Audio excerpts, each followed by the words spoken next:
আপনারা দেখেছিলেন, যদিও আপনার অনেক রাজনীতিবিদ আছেন যারা মারা গেলে আপনার অনেকে কি করেন, আফসোস করেন, কিন্তু এদেশে এমন কিছু রাজনীতিবিদ ছিলেন যারা আপনার রাজনীতিও করেছেন এবং ধর্মীয় শিক্ষায় নিজেদেরকে শিক্ষিত করেছেন।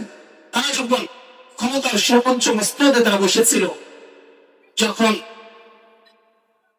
আপনার চারিদিকটি তাদেরকে কি করলো, যে তাদের কোনো একটা অন্যায় পাওয়া যায় কিনা, কোনো একটা দুর্নীতি পাওয়া যায় কিনা, চারিদিক দিয়ে খোঁজার চেষ্টা করলো, কিন্তু কোথাও তাদের কোনো দুর্নীতি খুঁজে পেল না।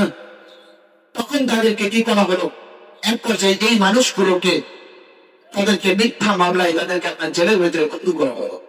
এরপর মিথ্যা সাক্ষীর মাধ্যমে তাদেরকে হত্যা করা হলো, তাদের জানাজাগুলো পড়তে দেওয়া হয়নি। অথচ দেখো, তাদের গায়েবানা জানাজা পড়তে, গায়েবানা জানাজা পড়া যাবে না যাবে সেটা পরে কথা, কিন্তু তাদের গায়েবানা জানাজা নামাজ পড়তে দেখা যাচ্ছে যে আপনার পুরো একটা মাঠ তো দূরের কথা, প্রায় 1-2 কিলোমিটার মানুষ আপনার ভরপুর হয়ে গিয়েছে তাদের গায়েবানা জানাজা নামাজ পড়তে। কেন? কেন? একদিকে তারা ইমানদার ছিল, একদিকে তারা কি ছিল, একদিকে কি ছিল বলো, তারা ইমানদার ছিল। আরেকদিকে তাদেরকে আল্লাহ তাআলা জ্ঞান দান করেছিলেন, আরেকদিকে আল্লাহ তাদেরকে কি করেছিলেন, জ্ঞান দান করেছিলেন। এই দুটো সমন্বয়ে তারা ইমানদার হওয়ার কারণে এবং তারা জ্ঞানী হওয়ার কারণে ক্ষমতার সর্বোচ্চ মস্তদে বসার পরেও তারা কোনো দুর্নীতি করেনি, জনগণ তাদের দুর্নীতি পায়নি। অথচ আপনার স্বৈরা শাসক তাদেরকে মিথ্যা মামলায় যখন আপনার ফাঁসির কাছে ঝোলালো, মানুষ তো ভালো মন্দ বোঝে না, মানুষরা তাদের জানালায় আপনার ধমক পড়ে গিয়েছিল, আপনারা দেখেছেন সমাজ উপস্থিত। এর ভিতরে অন্যতম যদি আমরা একজনকে বলি, আল্লামা সাইদ রাহিমাহুল্লাহ, তিনি তো এমপি ছিলেন না, একটা সময় এমপি ছিলেন, তাদের কোনো দুর্নীতি খুঁজে পায়নি, হয় মরে গিয়েছেন বা তাকে মেরে ফেলা হয়েছে, আল্লাহু আ'লাম এ বিষয়ে আমার পর্যন্ত সঠিক কোনো তথ্য পাওয়া যায়নি। এই ব্যক্তির জানা যায় লক্ষ লক্ষ মানুষ শরীক হয়েছিল। কেন হয়েছিল? একদিকে তিনি ছিলেন ইমানদার, আরেকদিকে তিনি ছিলেন জ্ঞানী।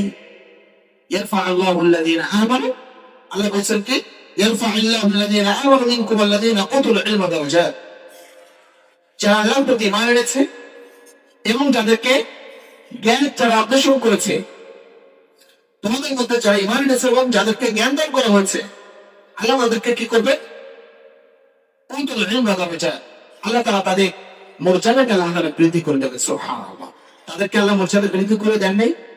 আমরা কি তাদেরকে গর্বভাবে স্মরণ করি না, করি কিনা? এই যে গত সপ্তাহে আমরা যে গত মাসে আমাদের এখানে তাবলীগ করলাম, চেকপাড়া থেকে একজন মুরব্বী আসছিল, ওনার নাম হলো জামিয়া। ওনার নাম কি? কুড়িগ্রাম চেকপাড়া থেকে একজন মুরব্বী আসছিল, আপনারা ওনাকে চিনেন কিনা জানি না। উনি আপনার কিছুটা আলোচনাও করেছিল আসরের পরে। এই ব্যক্তিটা যেখানে কোন আপনার ধর্মীয় আলোচনা হতো তিনি সেখানে চলে যেতেন, কোন তাবলীগ উনি মিস করতেন না, কোন তাবলীগ উনি কে করতেন না, মিস করতেন না। ওনার নাগালের ভিতরে যতগুলো তাবলীগ আছে উনি কোনটা মিস করতেন না। যখনই কোনো আলোচনা হতো, যখনই ইমাম জজবার করে একটা কথা হতো, তখন তিনি লিল্লাহি তাকবীর বলে তিনি আপনার তাকবীর ধ্বনি পাঠ করতেন। ওনার ভিতরে ইমানের জজবা এতটা ছিল, উনি নিজেই জ্ঞান অর্জন করার চেষ্টা করেছেন।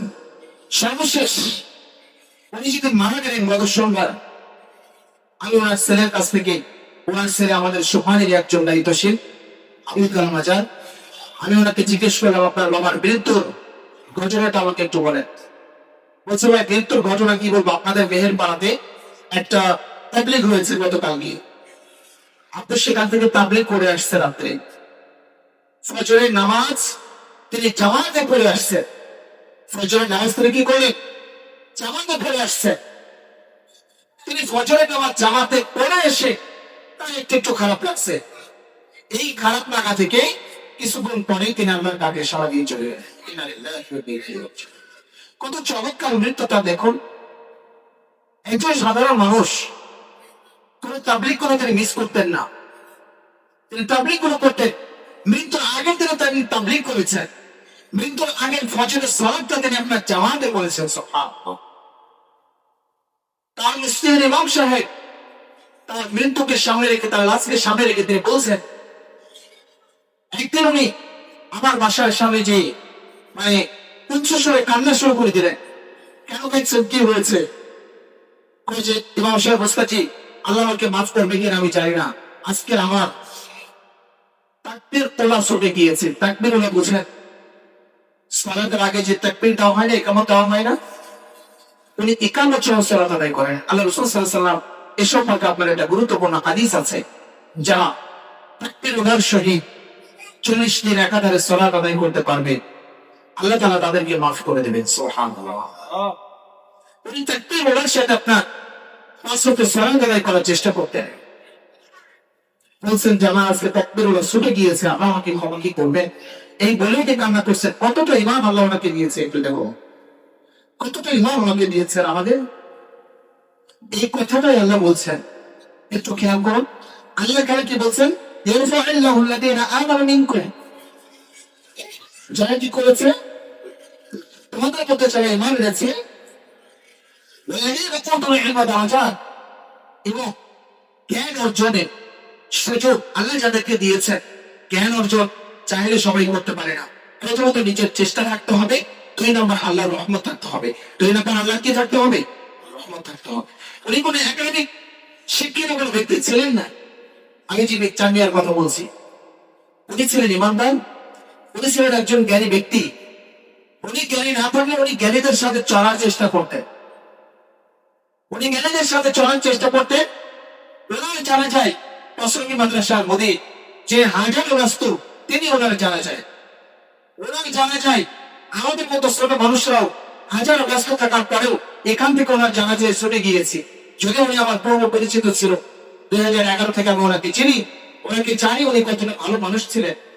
আমি চেয়ে দেখলাম যে আমাদের এই অঞ্চলের অনেকে ওনার জানা যায় আপনার উপস্থিত।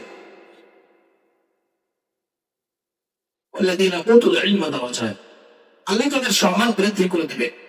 দেখুন, ওনার জানা যায় শত শত আলিম উপস্থিত হয়েছে। আল্লাহু আকবার। একটা ভাবুন তো, আপনার আমার জানা যায় কয়জন মানুষ উপস্থিত হবে? পুরো ইকাদ আপনারা ভুলে গিয়েছে, রাস্তা সহ ওনার জানা যায় আপনার লোকে লোকারণ্য হয়ে গিয়েছে। কেন হয়ে গিয়েছে?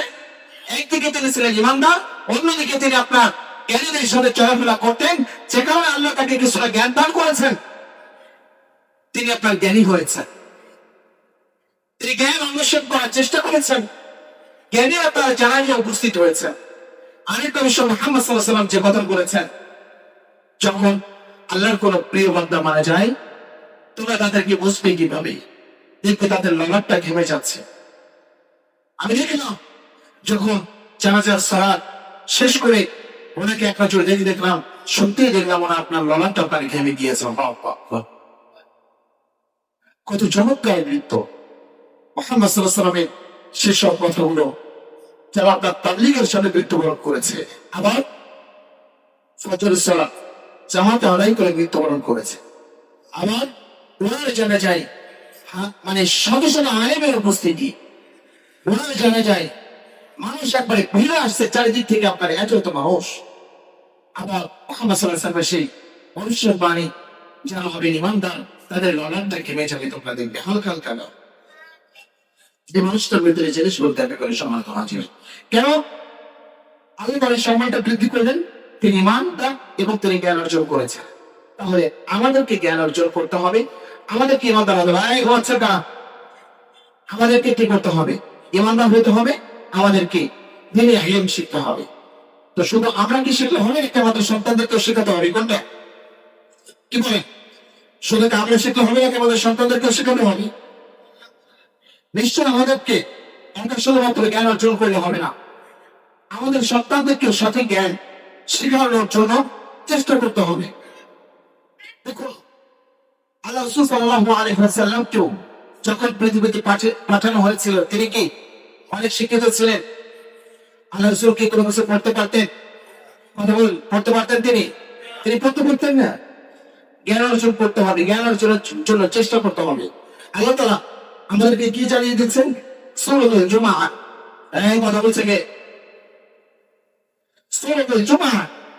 এই সূরাতুল জুমআহ আপনার 2 নম্বর আয়াতের ভিতরে আল্লাহ বলেছেন, হুয়াল্লাযী বা'আসা ফিল উম্মিয়্যিনা রাসূলান মিনহুম ইয়াতলু আলাইহিম আয়াতিহি ওয়া ইউযাক্কিহিম ওয়া ইউআল্লিমুহুম। আল্লাহ বলেছেন যে